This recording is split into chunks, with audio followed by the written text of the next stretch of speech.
Selamat pagi. Kita akan masuk dalam renungan pagi. Mari kita berdoa. Ya Tuhan, urapi hati dan pikiran kami, berikan kami hikmat untuk mengerti. Di dalam nama Tuhan Yesus Kristus kami berdoa. Amin. Salam, Bapak Ibu Saudara-saudara. Bacaan kita pada pagi hari ini terdapat di dalam 1 Samuel 13 ayat 1 sampai 22.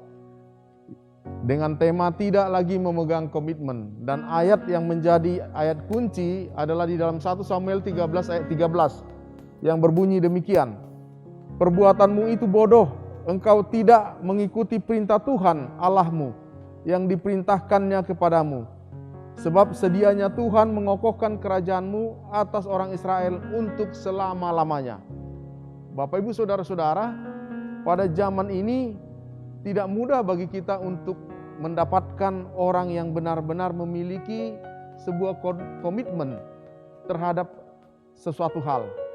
Umumnya orang mau melakukan sesuatu dengan komitmen apabila dia diiming-imingi untuk mendapatkan bonus ataupun apabila dia mendapatkan hadiah yang menggiurkan, baik dalam bentuk uang, dalam bentuk jabatan, atau dalam bentuk yang lain.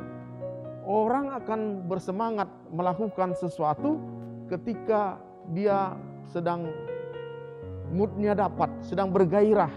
Begitu moodnya hilang, begitu dia tidak bergairah, semangatnya pun meredup untuk melakukannya. Padahal seorang yang punya komitmen pasti tidak punya alasan apapun, apalagi berhenti di tengah jalan. Meskipun ada rintangan, meskipun ada persoalan, apalagi sampai dia mundur, ingkar daripada komitmennya. Komitmen, Bapak Ibu Saudara-saudara, adalah sesuatu hal yang sangat dibutuhkan untuk mendapatkan kesuksesan. Kita perlu berkomitmen supaya kita berhasil dalam hidup ini. Orang bisa saja dengan mudah mengucapkan komitmen, bersedia, setia, tetapi tindakannya lah yang nanti akan membuktikan apakah dia orang yang berkomitmen atau tidak. Dalam bacaan kita yang menceritakan tentang seorang raja yang bernama Saul. Saul adalah raja Israel yang awalnya nampaknya begitu hebat dan berkomitmen untuk hidup taat kepada Allah.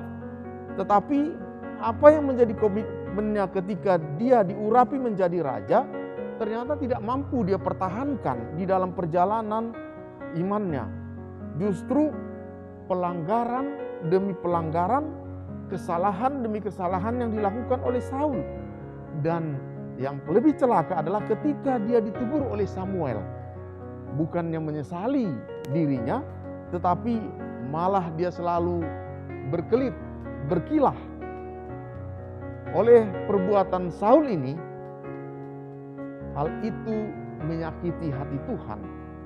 Oleh karena gagal memegang komitmennya, janjinya, kesetiaannya, akhirnya Saul harus menelan pil pahit. Dia ditolak menjadi raja. Bahkan Tuhan menyatakan Allah menyesal telah memilih Saul. Di dalam 1 Samuel 15 ayat 11 dikatakan, aku menyesal karena aku telah menjadikan Saul raja, sebab ia telah berbalik daripadaku dan tidak melaksanakan perintahku. Bapak Ibu Saudara-saudara, oleh sebab itu, maka komitmen itu adalah sesuatu hal yang sangat penting yang harus dimiliki orang yang sudah mengambil keputusan untuk percaya dan mengikut Yesus Kristus, yaitu komitmen untuk taat kepada perintah-perintahnya, komitmen untuk mengikuti Dia sampai garis akhir, setia sampai mati. Tuhan Yesus berkata, setiap orang yang siap untuk membajak tetapi menoleh ke belakang, dia tidak layak untuk kerajaan Allah. Dalam Roma 14 ayat 8. Komitmen itu penting dalam kehidupan kita orang percaya. Milikilah komitmen yang seperti juga disampaikan dan diajarkan oleh Rasul Paulus di dalam Roma 14 ayat 8 yang mengatakan, sebab jika kita hidup untuk Tuhan, dan jika kita mati untuk Tuhan. Jadi baik hidup maupun mati kita adalah milik Tuhan. Bapak Ibu Saudara-saudara, orang yang mempunyai komitmen, maka dia tidak akan berubah tidak akan berubah sikapnya. Apapun situasi, apapun keadaan, bahkan apapun kesulitan yang dihadapi, dia tetap berpegang teguh kepada janji Tuhan. Demikian firman Tuhan, mari kita berdoa. Firman-Mu yang telah menguatkan kami, biarlah kami orang yang senantiasa setia sampai akhir memegang janji kami kepada Tuhan. Di dalam nama Tuhan Yesus Kristus kami berdoa. Amin.